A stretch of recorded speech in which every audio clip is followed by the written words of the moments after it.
बिस्मिल्लाहिर्रहमानिर्रहीम। Welcome to सरकारी job गुरु। दोस्तों, एसटीएस सिंध आईबीए के अंडर जो ग्रेड 5 से लेकर 15 तक services general administration and coordination department government of Sindh के अंडर जो भी जॉब्स आई हैं उसका गेस्ट पेपर नंबर 1 आपके सामने लेकर आए हैं आज। तो इसकी तैयारी किस तरह से करनी है और इसमें कौन कौन से सब्जेक्ट्स हैं, सिलेबस किस तरह से है, वो इस वीडियो से पहले की जो वीडियो आई है उसमें मैंने सारा कुछ बता दिया है। अभी इस वीडियो में हम बात करेंगे कि गेस्ट पेपर जो है ना वो मैं बना के आपके सामने लेकर आया हूँ कि पेपर किस तरह से आएगा। तो चलते हैं, वीडियो को स्टार्ट करते हैं। इस टेस्ट में 100 मार्क्स का ये टेस्ट होगा और इसके लिए एमसीक्यूज जो हैं वो 100 ही होंगे, लेकिन 2 घंटे का टाइम आपको अलो होगा। 2 घंटे में ये आपने पेपर कंप्लीट करना है। क्वेश्चन नंबर 1 है सिनोनियम ऑफ एब्रोगेट। एब्रोगेट का सिनोनियम है कि किसी भी चीज़ को ख़त्म करना। एब्रोगेट का मतलब ये है। तो सिनोनियम का मतलब होता है कि उसी जैसी मीनिंग का कोई भी वर्ड। तो एब्रोगेट का मतलब है कैंसिल करना। इसका सही ऑप्शन है क्वेश्चन नंबर 1 का बी आंसर सही है कि एब्रोगेट का मतलब है कैंसिल करना। दूसरे अगर ऑप्शन देखें, बिलीव का मतलब यकीन करना, मिस्ट्री का मतलब जो चीज़ हकीकत ना हो, और कडल का मतलब किसी को प्यार जताना, किसी को जैसे बच्चे को प्यार करता है कोई। तो ये सारी चीज़ें इसमें इसका सिनोनिम नहीं है। एब्रोगेट का मतलब है किसी भी चीज़ को कैंसिल करना। जैसे हम पाकिस्तान हिस्ट्री में देखते हैं कि कॉन्स्टिट्यूशन को एब्रोगेट कर दिया। तो कॉन्स्टिट्यूशन जो चल रहा होता था उस टाइम, उसको नया आने वाला जो हुक्मरान होता था या फौजी आमिर होता था वो क्या करता था, एब्रोगेट करता था, उसको ख़त्म कर देता था, फिर वो अपना आइन लेकर आता था। तो option b is the right answer. Question number 2 है the synonym of renown. Renown का सिनोनियम क्या है? रिनाउन का मतलब बता दूं कि जिसको बहुत ज़्यादा जाना जाए, जो कि ठीक है। तो उसका सिनोनियम इन चारों ऑप्शंस में होगा फेमस, मशहूर जिसको कह लें। तो ऑप्शन बी सही है दूसरे का। क्वेश्चन नंबर 3 की अगर बात करें, इसको थोड़ा जूम करने दें मुझे। क्वेश्चन नंबर 3 है द सिनोनिम ऑफ क्रेडिटेबल। ठीक है, क्रेडिटेबल का मतलब है कि जिसका कोई भरोसा हो या जो है ना किसी तारीफ के काबिल जो हो। तो इसमें से क्वेश्चन नंबर 3 का सी ऑप्शन बिल्कुल सही है, प्रेज वर्दी। क्रेडिटेबल का सिनोनियम है यानी सिमिलर मीनिंग का वर्ड है प्रेज वर्दी। तीसरे का सी ऑप्शन सही है। क्वेश्चन नंबर 4 को अगर देखें तो सिनोनियम ऑफ प्लॉडिट। प्लॉडिट का क्या मतलब है कि किसी भी बंदे की या चीज़ की तारीफ करना या उसको बहुत ज़्यादा बढ़ा चढ़ा के बताना। ठीक है, तो चौथे का ए ऑप्शन सही है, प्रेज। प्लॉडिट का सिनोनियम है प्रेज। क्वेश्चन नंबर 5 है सिनोनियम ऑफ रेप्लीट।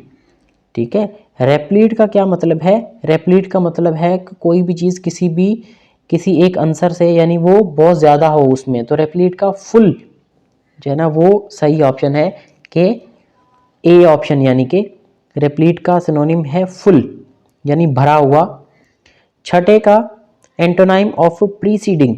प्रीसीडिंग का मतलब होता है जो पहले चीज़ गुजर गई हो या जो पहले चीज़ आई हो उसको कहते हैं प्रीसीडिंग, और बाद में आने वाली को क्या बोलते हैं, फॉलोइंग। ठीक है, या सक्सीडिंग। ठीक है, तो ये अगर इसमें सक्सीडिंग है तो वो सही आंसर है, लेकिन अगर फॉलोइंग होता बाद में आने वाला या कंक्लूडिंग तो वो भी सही होता। तो इसका ए ऑप्शन सही है, सक्सीडिंग। 7वां है एंटोनाइम ऑफ स्पेक्युलेटिव। ठीक है, तो 7वें का हमारे पास बी ऑप्शन सही है, कॉन्फिडेंट। ठीक है, तो एंटोनाइम देना है स्पेक्युलेटिव, दूसरा है कॉन्फिडेंट। कॉन्फिडेंट का मतलब है कि जो उसको बहुत ज़्यादा, जो कि जिसमें करेज हो और वो बुर्दबाद हो, और स्पेक्युलेटिव इसका अपोजिट होता है। ठीक है, तो इसमें बी ऑप्शन सही है। 8वें का द एंटोनाइम ऑफ ऑप्टिमिस्टिक। 8वें का हमारे पास ए ऑप्शन सही है, डिप्रेस्ड। ठीक है, ऑप्टिमिस्टिक का मतलब है बहुत ज़्यादा खुश या पुरुमीद, और डिप्रेस्ड का मतलब है परेशान। तो ये इसका सही आंसर है, 8वें का ए ऑप्शन सही है। क्वेश्चन नंबर 9 है एंटोनाइम ऑफ विक्टिम। विक्टिम का मतलब है जिसके ऊपर कोई जुल्म हुआ हो। ठीक है, तो इसका एंटोनाइम बताना है हमने, तो 9 का ए सही है, असेलेंट, ठीक है, जो जुर्म करने वाला है या जो जुल्म करने वाला है, और विक्टिम जिसके ऊपर जुर्म हुआ हो या जिसके ऊपर जुल्म हुआ हो, जिसे मरने वाला एक विक्टिम होता है, ठीक है। तो एंटोनाइम ऑफ विक्टिम इज असेलेंट, 9 का ए ऑप्शन सही है। क्वेश्चन नंबर 10 है the antonym of abundant. Abundant मतलब होता है कि कोई भी चीज़ बहुत ज़्यादा पाई जाए कहीं पर, तो इसका एंटोनाइम होगा क्या, 10वें का बी आंसर सही है, स्कार्स। स्कार्स का मतलब है किसी भी चीज़ की कमी, बहुत ज़्यादा कम। 11वां है it will take us a long time dash decision, ठीक है, इसमें टेक भी आना था, ये मिसप्रिंटिंग की वजह से हुआ है। तो 11 का हमारे पास ए सही है, it will take us a long time to take decision, ठीक है, टू टेक डिसीजन, तो टू इसमें प्रेपोजिशन आएगा। 12 है it took me ages to find a space dash park my car, ठीक है, तो इसमें भी 12वें का भी ए ऑप्शन सही है, टू पार्क माई कार, यानी मुझे अपनी गाड़ी को पार्क करने में बहुत ज़्यादा टाइम लगा। एजिस का मतलब ये है कि बहुत ज़्यादा टाइम लग गया ना।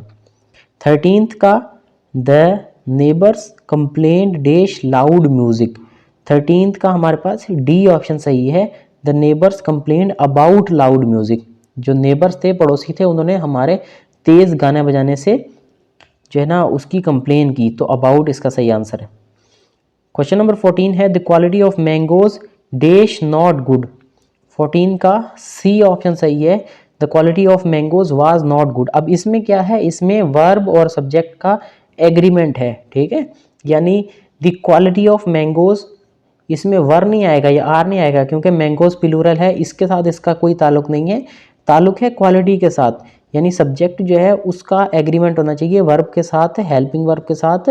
The quality is, quality singular है, तो इसलिए इसके साथ इज भी आ सकता है और वाज भी आ सकता है, तो ये दोनों सही हैं, ठीक है, इसमें क्योंकि दोनों में सिंगुलर आएगा, भले आप प्रेजेंट में लिखें या आप पास्ट में लिखें, प्रेजेंट में लिखेंगे तो इज आ जाएगा, पास्ट में लिखेंगे तो वाज आ जाएगा, यानी ऑप्शन सी और डी दोनों सही हैं इसमें। फिर है gold and silver dash precious metals, ठीक है, 15 का सी ऑप्शन सही है, gold and silver are precious metals, दो चीज़ें हैं, तो इसलिए प्लूरल है तो यहाँ पर प्लूरल वर्ब आएगा, इससे पहले वाले में सिंगुलर था तो सिंगुलर वर्ब आया था। फिर है इडियम आए हैं हमारे पास, the idiom to keep one's temper means, ठीक है, टू कीप वंस टेम्पर, इसका मतलब क्या है, 16वें का बी ऑप्शन सही है, to be in good mood, जब आपका मूड अच्छा हो तो उसको इडियोमेटिक लैंग्वेज में कहते हैं टू कीप वंस टेम्पर, ठीक है। 17 है the idiom to drive home, drive home का क्या मतलब है, 17 का सी ऑप्शन सही है, टू एम्फेसाइज, ड्राइव होम का मतलब है किसी भी चीज़ के ऊपर जोर देना, उसको समझना, यानी उसको बहुत ज़्यादा उस चीज़ के ऊपर जोर दे के उस चीज़ का एहसास किसी को कराना, तो एम्फेसाइज का मतलब है, 17 का सी ऑप्शन सही है, टू ड्राइव होम का मतलब एम्फेसाइज। क्वेश्चन नंबर 18 है the study of ancient writings and scriptures is known as, जो पुरानी राइटिंग्स थी और स्क्रिप्चर्स थे उनकी स्टडी को क्या कहते हैं, पैलियोग्राफी, यानी डी ऑप्शन सही है 18 का।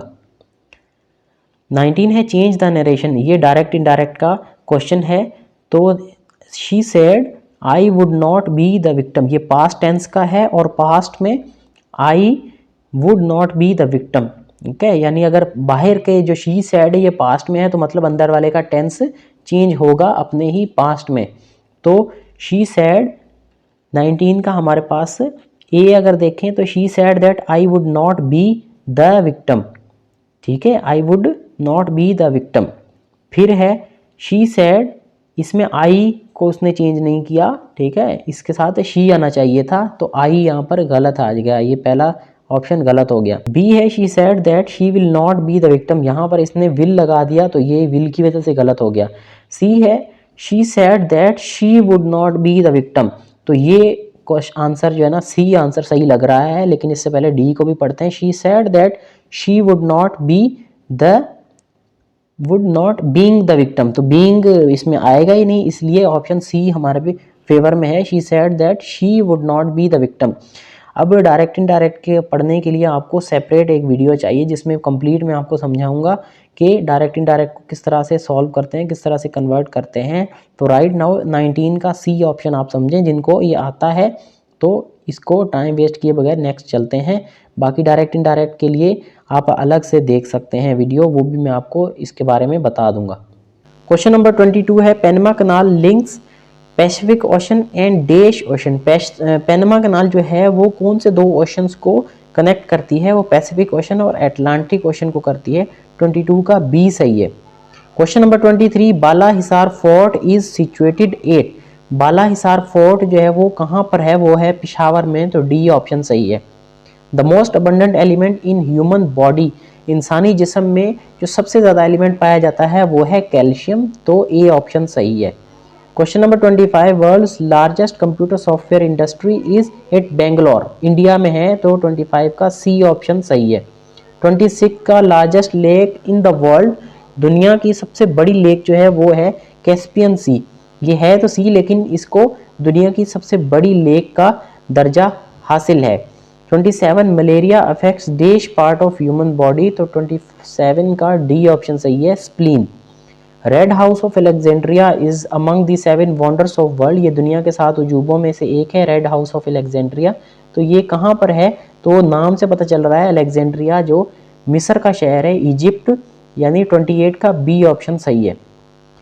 Headquarters of food and agriculture organization, जिसको फाओ भी कहते हैं, FAW, उसका हेडक्वार्टर रोम जो कि इटली का कैपिटल है।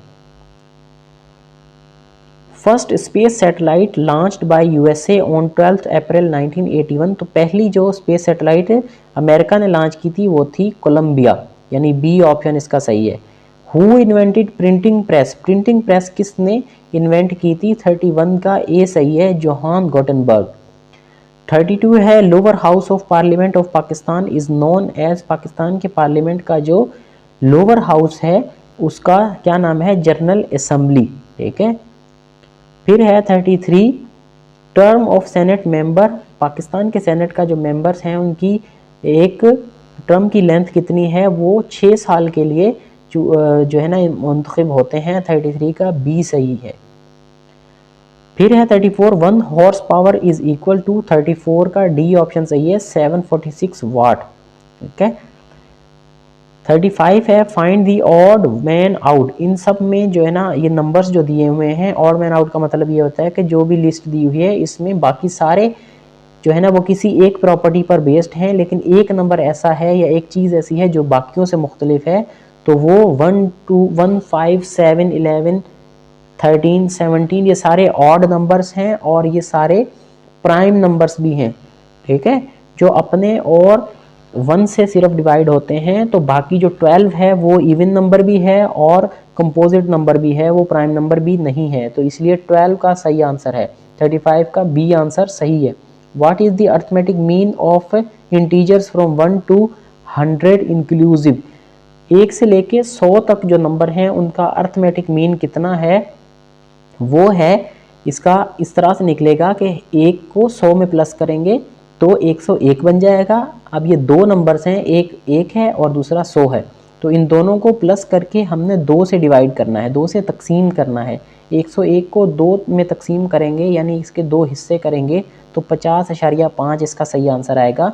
तो 36 का सी ऑप्शन सही है। 37 है sum of all the angles in a square is equal to. एक स्क्वायर के जितने भी एंगल्स हैं उनका सम, ठीक है, उनको ऐड करेंगे तो क्या बनता है? 360 डिग्रीज, 360 डिग्रीज बनते हैं। स्क्वायर के चारों एंगल जो हैं वो 90-90 के बराबर होते हैं। तो 90 को 4 से मल्टीप्लाई करें या 90 को 4 दफ़ा प्लस करें तो 360 बनता है। सी ऑप्शन सही है 37 का। First Pakistani to host Pakistani flag at north and south pole. 38 का ए ऑप्शन सही है, नमीरा सलीम। नमीरा सलीम कह लें, नमीरा सलीम कह लें। तो जो पहली पाकिस्तानी जिसने पाकिस्तान का जो झंडा है वो नॉर्थ और साउथ पोल पर, जो दुनिया के नॉर्थ और साउथ पोल हैं उस पर लहराया, तो वो है Namira Saleem. Who takes the oath of chief minister. CM जो होता है सूबे का चीफ मिनिस्टर, उससे ओथ कौन लेता है, इख्तियार कौन लेता है? तो वो है गवर्नर। 39 का डी ऑप्शन सही है कि उनसे और जो है ना ऑथ लेता है गवर्नर।